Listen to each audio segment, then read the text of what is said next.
नमस्कार श्रोतागण। उपासना पॉडकास्ट के सभी दर्शकों का स्वागत है। आप श्रवण कर रहे हैं गरुड़ पुराण की कथा। गरुड़ पुराण में अब तक आपने सुना अध्याय 9 में म्रियमाण कृत्य निरूपण की कथा। इस एपिसोड में आप सुनेंगे अध्याय 10 में दाहस्थ संचय कर्म निरूपण की कथा। तो अपनी उपस्थिति के लिए कमेंट बॉक्स में लिखिए जय श्री हरि।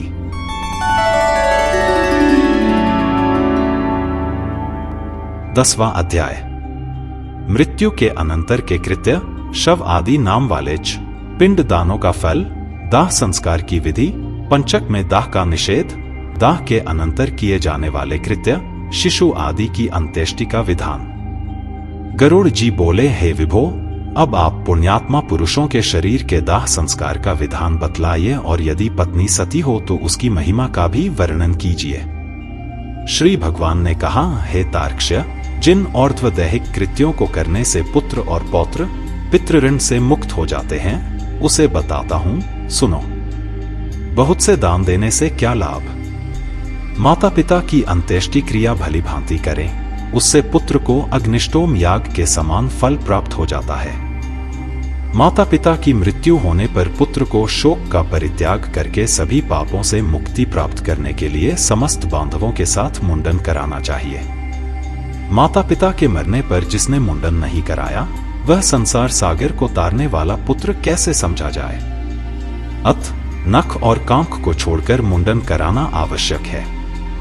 इसके बाद समस्त बांधवों सहित स्नान करके धौत वस्त्र धारण करें, तब तुरंत जल ले आकर जल से शव को स्नान करावे और चंदन अथवा गंगा जी की मिट्टी के लेप से तथा मालाओं से उसे विभूषित करें। उसके बाद नवीन वस्त्र से ढककर अपसव्य होकर नामगोत्र का उच्चारण करके संकल्प पूर्वक दक्षिणा सहित पिंडदान देना चाहिए। मृत्यु के स्थान पर शव नामक पिंड को मृत व्यक्ति के नामगोत्र से प्रदान करें। सा करने से भूमि और भूमि के अधिष्ठाता देवता प्रसन्न होते हैं। इसके पश्चात द्वारदेश पर पांथ नामक पिंड मृतक के नामगोत्रादि का उच्चारण करके प्रदान करें। सा करने से भूतादि कोटि में दुर्गतिग्रस्त प्रेत मृत प्राणी की सद्गति में विघ्न बाधा नहीं कर सकते। इसके बाद पुत्र वधू आदि शव की प्रदक्षिणा करके उसकी पूजा करें, तब अन्य बांधवों के साथ पुत्र को शव यात्रा के निमित्त कंधा देना चाहिए। अपने पिता को कंधे पर धारण करके जो पुत्र श्मशान को जाता है वह पग पग पर अश्वमेघ का फल प्राप्त करता है। पिता अपने कंधे पर अथवा अपनी पीठ पर बिठाकर पुत्र का सदा लालन पालन करता है। उस ऋण से पुत्र तभी मुक्त होता है जब वह अपने मृत पिता को अपने कंधे पर ढोता है। इसके बाद आधे मार्ग में पहुंचकर भूमि का मार्जन और प्रोक्षण करके शव को विश्राम कराए और उसे स्नान कराकर भूत संज्ञक पितर को गोत्र नाम आदि के द्वारा भूत नामक पिंड प्रदान करें। इस पिंडदान से अन्य दिशाओं में स्थित पिशाच, राक्षस, यक्ष आदि उस हवन करने योग्य देह की हवनीयता अयोग्यता नहीं उत्पन्न कर सकते। उसके बाद श्मशान में ले जाकर उत्तराभिमुख स्थापित करें। वहां देह के दाह के लिए यथाविधि भूमि का संशोधन करें। भूमि का सम्मार्जन और लेपन करके उल्लेखन करें, अर्थात दर्भमूल से 3 रेखाएं खींचें और उल्लेखन क्रमानुसार ही उन रेखाओं से उभरी हुई मिट्टी को उठाकर ईशान दिशा में फेंक कर उस वेदिका को जल से प्रोक्षित करके उसमें विधि विधान पूर्वक अग्नि स्थापित करें। पुष्प और अक्षत आदि से क्रव्याद संज्ञक अग्निदेव की पूजा करें और लोमभ्य, स्वाहा इत्यादि अनुवाक से यथाविधि होम करना चाहिए। तब उस क्रव्याद मृतक का मांस भक्षण करने वाली अग्नि की इस प्रकार प्रार्थना करें, तुम प्राणियों को धारण करने वाले, उनको उत्पन्न करने वाले तथा प्राणियों का पालन करने वाले हो। यह सांसारिक मनुष्य मर चुका है, तुम इसे स्वर्ग ले जाओ। इस प्रकार क्रव्याद संज्ञक अग्नि की प्रार्थना करके वहीं चंदन, तुलसी, पलाश और पीपल की लकड़ियों से चिता का निर्माण करें। हे खगेश्वर, उस शव को चिता पर रख करके वहां 2 पिंड प्रदान करें। प्रेत के नाम से एक पिंड चिता पर तथा दूसरा शव के हाथ में देना चाहिए। चिता में रखने के बाद से उस शव में प्रेतत्व आ जाता है।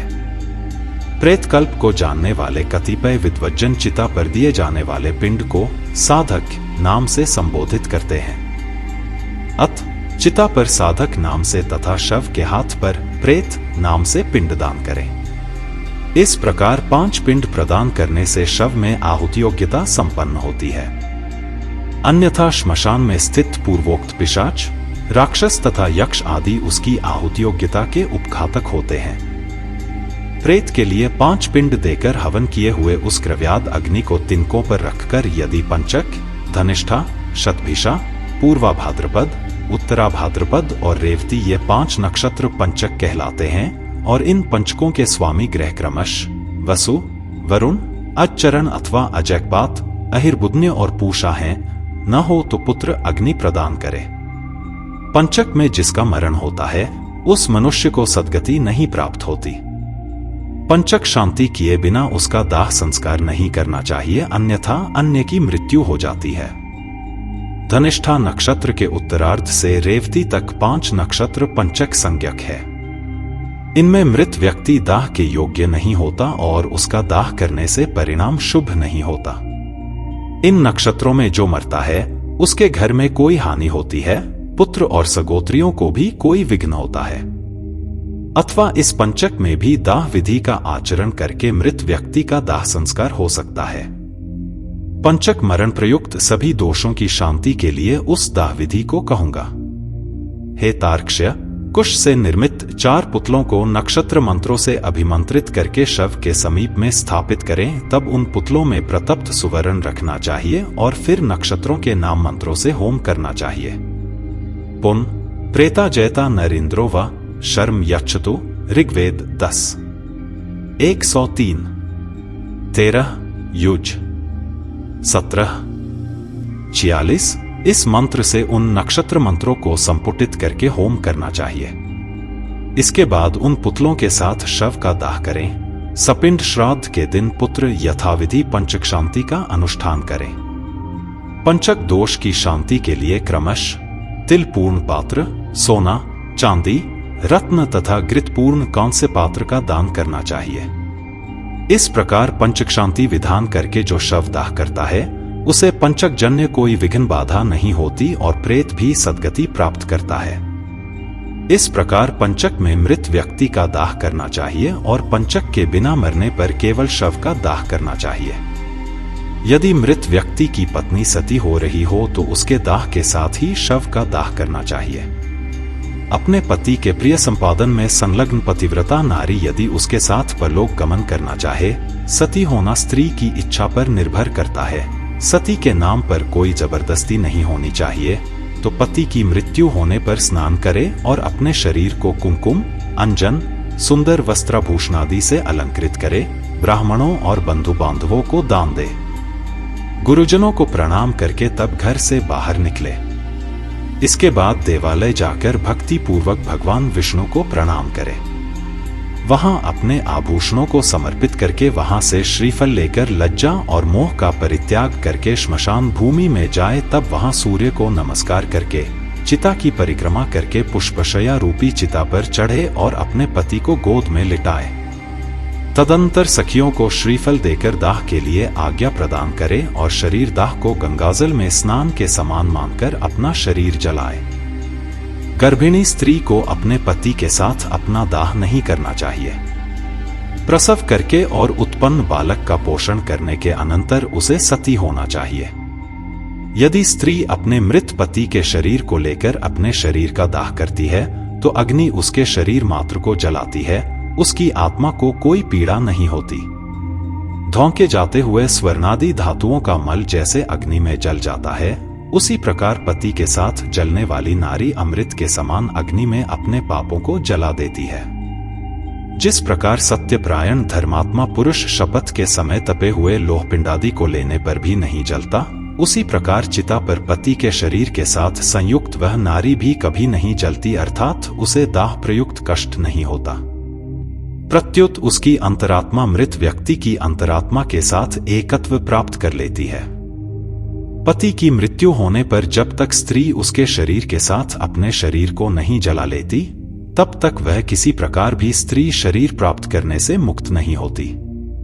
इसलिए सर्व प्रयत्न पूर्वक मन, वाणी और कर्म से जीवितावस्था में अपने पति की सदा सेवा करनी चाहिए और मरने पर उसका अनुगमन करना चाहिए। पति के मरने पर जो स्त्री अग्नि में आरोहण करती है वह महर्षि वशिष्ठ की पत्नी अरुंधति के समान होकर स्वर्गलोक में सम्मानित होती है। वहां वह पतिपरायणा नारी अप्सरागणों के द्वारा स्तूयमान होकर 14 इंद्रों के राज्यकाल पर्यंत अर्थात 1 कल्प तक अपने पति के साथ स्वर्गलोक में रमण करती है। जो सती अपने भर्ता का अनुगमन करती है वह अपने मातृकुल, पितृकुल और पतिकुल इन तीनों कुलों को पवित्र कर देती है। मनुष्य के शरीर में 3.5 करोड़ रोमकूप हैं, उतने काल तक वह नारी अपने पति के साथ स्वर्ग में आनंद करती है। वह सूर्य के समान प्रकाशमान विमान में अपने पति के साथ क्रीड़ा करती है और जब तक सूर्य और चंद्र की स्थिति रहती है तब तक पतिलोक में निवास करती है। इस प्रकार दीर्घ आयु प्राप्त करके पवित्र कुल में पैदा होकर पति रूप में वह पतिव्रता नारी उसी जन्मांतरीय पति को पुनः प्राप्त करती है। जो स्त्री क्षणमात्र के लिए होने वाले दाहदू के कारण इस प्रकार के सुखों को छोड़ देती है वह मूर्खा जन्म पर्यंत विराग्नि में जलती रहती है। इसलिए पति को शिव स्वरूप जानकर उसके साथ अपने शरीर को जला देना चाहिए। शव के आधे या पूरे जल जाने पर उसके मस्तक को फोड़ना चाहिए। गृहस्थों के मस्तक को काष्ठ से और यतियों के मस्तक को श्रीफल से फोड़ देना चाहिए। पितृलोक की प्राप्ति के लिए उसके ब्रह्मरंध्र का भेदन करके उसका पुत्र निम्न मंत्र से अग्नि में घी की आहुति दे। हे अग्निदेव, तुम भगवान वासुदेव के द्वारा उत्पन्न किए गए हो। पुनः तुम्हारे द्वारा इसकी तेजोमय दिव्य शरीर की उत्पत्ति हो। स्वर्गलोक में गमन करने के लिए इसका स्थूल शरीर जलकर तुम्हारा हवि हो, एतदर्थ तुम प्रज्वलित हो। इस प्रकार मंत्र सहित तिल मिश्रित घी की आहुति देकर जोर से रोना चाहिए, उससे मृत प्राणी सुख प्राप्त करता है। दाह के अनंतर स्त्रियों को स्नान करना चाहिए, तत्पश्चात पुत्रों को स्नान करना चाहिए। तदंतर मृत प्राणी के गोत्र नाम का उच्चारण करके तिलांजलि देनी चाहिए। फिर नीम के पत्तों को चबाकर मृतक के गुणों का गान करना चाहिए। आगे आगे स्त्रियों को और पीछे पुरुषों को घर जाना चाहिए और घर में पुण्य स्नान करके गोग्रास देना चाहिए। पत्तल में भोजन करना चाहिए और घर का अन्न नहीं खाना चाहिए। मृतक के स्थान को लीपकर वहां 12 दिन तक रात दिन दक्षिणाभिमुख अखंड दीपक जलाना चाहिए। हे तार्क्ष्य, शवदाह के दिन से लेकर 3 दिन तक सूर्यास्त होने पर श्मशान भूमि में अथवा चौराहे पर मिट्टी के पात्र में दूध तथा जल देना चाहिए। काठ की 3 लकड़ियों को दृढ़ता पूर्वक सूत से बांधकर अर्थात तिगोड़िया बनाकर उस पर दूध और जल से भरे हुए कच्चे मिट्टी के पात्र को रखकर यह मंत्र पढ़े। हे प्रेत, तुम श्मशान की आग से जले हुए हो, बांधवों से परित्यक्त हो।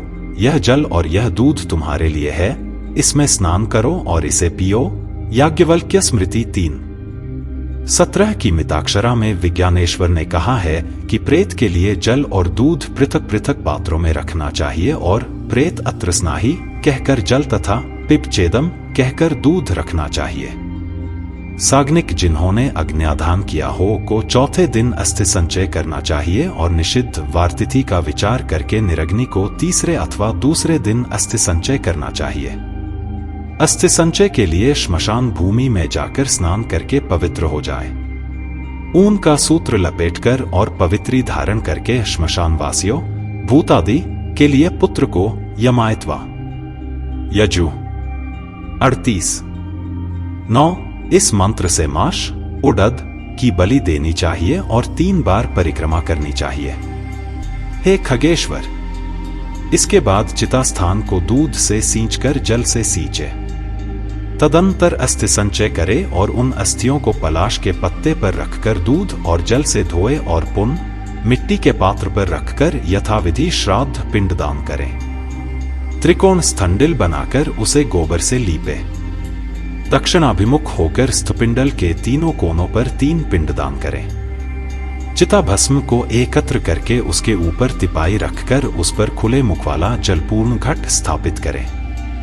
इसके बाद चावल पकाकर उसमें दही और घी तथा मिष्ठान मिलाकर जल के सहित प्रेत को यथाविधि बलि प्रदान करें। हे खग, फिर उत्तर दिशा में 15 कदम जाएं और वहां गड्ढा बनाकर अस्थि पात्र को स्थापित करें। उसके ऊपर दाहजनित पीड़ा नष्ट करने वाला पिंड प्रदान करें और गड्ढे से उस अस्थि पात्र को निकालकर उसे लेकर जलाशय को जाए। वहां दूध और जल से उन अस्थियों को बार बार प्रक्षालित करके चंदन और कुमकुम से विशेष रूप से लेपित करें। फिर उन्हें एक दोने में रखकर हृदय और मस्तक में लगाकर उनकी परिक्रमा करें तथा उन्हें नमस्कार करके गंगा जी में विसर्जित करें। जिस मृत प्राणी की अस्थि 10 दिन के अंतर्गत गंगा में विसर्जित हो जाती है, उसका ब्रह्मलोक से कभी भी पुनरागमन नहीं होता।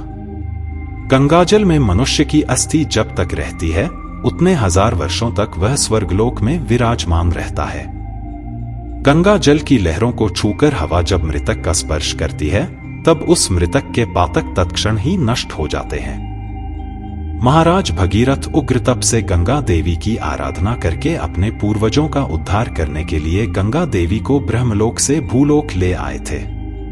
जिनके जल ने भस्मीभूत राजा सगर के पुत्रों को स्वर्ग में पहुंचा दिया, उन गंगा जी का पवित्र यश तीनों लोकों में विख्यात है। जो मनुष्य अपनी पूर्वावस्था में पाप करके मर जाते हैं, उनकी अस्थियों को गंगा में छोड़ने पर वे स्वर्गलोक चले जाते हैं। किसी महाअरण्य में सभी प्राणियों की हत्या करने वाला कोई व्याध सिंह के द्वारा मारा गया और जब वह नरक को जाने लगा तभी उसकी अस्थि गंगाजी में गिर पड़ी, जिससे वह दिव्य विमान पर चढ़कर देवलोक को चला गया। इसलिए सत्पुरुष को स्वतः ही अपने पिता की अस्थियों को गंगाजी में विसर्जित करना चाहिए। अस्थि संचयन के अनंतर दशगात्र विधि का अनुष्ठान करना चाहिए। यदि कोई व्यक्ति विदेश में या वन में अथवा चोरों के भय से मरा हो और उसका शव प्राप्त न हुआ हो, तो जिस दिन उसके निधन का समाचार सुने, उस दिन कुश का पुत्तल बनाकर पूर्व विधि के अनुसार केवल उसी का दाह करे और उसकी भस्म को लेकर गंगा जल में विसर्जित करें। दशगात्रादि कर्म भी उसी दिन से आरंभ करना चाहिए और सांवत्सरिक श्राद्ध में भी उसी दिन सूचना प्राप्त होने वाले को ग्रहण करना चाहिए। यदि गर्भ की पूर्णता हो जाने के अनंतर नारी की मृत्यु हो गई हो तो उसके पेट को चीरकर बालक को निकाल ले। यदि वह भी मर गया हो तो उसे भूमि में गाड़कर केवल मृत स्त्री का दाह करें। गंगा के किनारे मरे हुए बालक को गंगाजी में ही प्रवाहित कर दे और अन्य स्थान पर मरे 27 महीने तक के बालक को भूमि में गाड़ दें। इसके बाद की अवस्था वाले बालक का दाह संस्कार करें और उसकी अस्थियां गंगाजी में विसर्जित करें तथा जलपूर्ण कुंभ प्रदान करें तथा केवल बालकों को ही भोजन कराएं। गर्भ के नष्ट होने पर उसकी कोई क्रिया नहीं की जाती, पर शिशु के मरने पर उसके लिए दुग्धदान करना चाहिए। बालक चूड़ाकरण से पूर्व या 3 वर्ष की अवस्था वाले के मरने पर उसके लिए जलपूर्ण घट का दान करना चाहिए और खीर का भोजन कराना चाहिए। कुमार के मरने पर कुमार बालकों को भोजन कराना चाहिए और उपनीत पौगंड अवस्था के बच्चे के मरने पर उसी अवस्था के बालकों के साथ ब्राह्मणों को भोजन कराना चाहिए। 5 वर्ष की अवस्था से अधिक वाले बालक की मृत्यु होने पर वह चाहे उपनीत यज्ञोपवीत संस्कार संपन्न हो अथवा अनुपनीत, जिसका यज्ञोपवीत न हुआ हो, पायस और गुड़ के 10 पिंड क्रमश प्रदान करने चाहिए। पौगंड अवस्था के बालक की मृत्यु होने पर वृषोत्सर्ग तथा महादान की विधि को छोड़कर एकादशाह तथा द्वादशाह की क्रिया का संपादन करना चाहिए। पिता के जीवित रहने पर पौगंडावस्था में मृत बालक का सपिंडन श्राद्ध नहीं होता, अत 12वें दिन उसका केवल एक उद्दिष्ट श्राद्ध करें। स्त्री और शूद्रों के लिए विवाह ही व्रत बंधस्थानीय संस्कार कहा गया है। व्रत अर्थात उपनयन के पूर्व मरने वाले सभी वर्णों के मृतकों के लिए उनकी अवस्था के अनुकूल समान क्रिया होनी चाहिए। जिसने थोड़ा कर्म किया हो, थोड़े विषयों से जिसका संबंध रहा हो, कम अवस्था हो और स्वल्प देह वाला हो, से जीव के मरने पर उसकी क्रिया भी स्वल्प ही होनी चाहिए। किशोर अवस्था के और तरुण अवस्था के मनुष्य के मरने पर शय्यादान, वृषोत्सर्गादि, पददान, महादान और गोदान आदि क्रियाएं करनी चाहिए। सभी प्रकार के सन्यासियों की मृत्यु होने पर उनके पुत्रों आदि के द्वारा न तो उनका दाह संस्कार किया जाना चाहिए, न उन्हें तिलांजलि देनी चाहिए और न ही उनकी दशगात्रादि क्रिया ही करनी चाहिए, क्योंकि दंड ग्रहण, संन्यास ग्रहण कर लेने मात्र से नर ही नारायण स्वरूप हो जाता है। त्रिदंड, मन, वाणी और इंद्रियों का संयम ही त्रिदंड है। ग्रहण करने से मृत्यु के अनंतर उस जीव को प्रेतत्व प्राप्त नहीं होता। ज्ञानीजन तो अपने स्वरूप का अनुभव कर लेने के कारण सदा मुक्त ही होते हैं, इसलिए उनके उद्देश्य से दिए जाने वाले पिंडों की भी उन्हें आकांक्षा नहीं होती। अतः उनके लिए पिंडदान और उदक्रिया नहीं करनी चाहिए, किंतु पितृभक्ति के कारण तीर्थ श्राद्ध और गया श्राद्ध करने चाहिए। हे तार्क्ष्य, हंस, परमहंस, कुटीचक और बहुदक, इन चारों प्रकार के सन्यासियों की मृत्यु होने पर उन्हें पृथ्वी में गाड़ देना चाहिए। गंगा आदि नदियों के उपलब्ध न रहने पर ही पृथ्वी में गाड़ने की विधि है। यदि वहां कोई महानदी हो तो उन्हीं में उन्हें जल समाधि दे देनी चाहिए। इस प्रकार गरुड़ पुराण के अंतर्गत सारोद्धार में दाहस्त्य संचय कर्म निरूपण नामक 10वां अध्याय पूरा हुआ।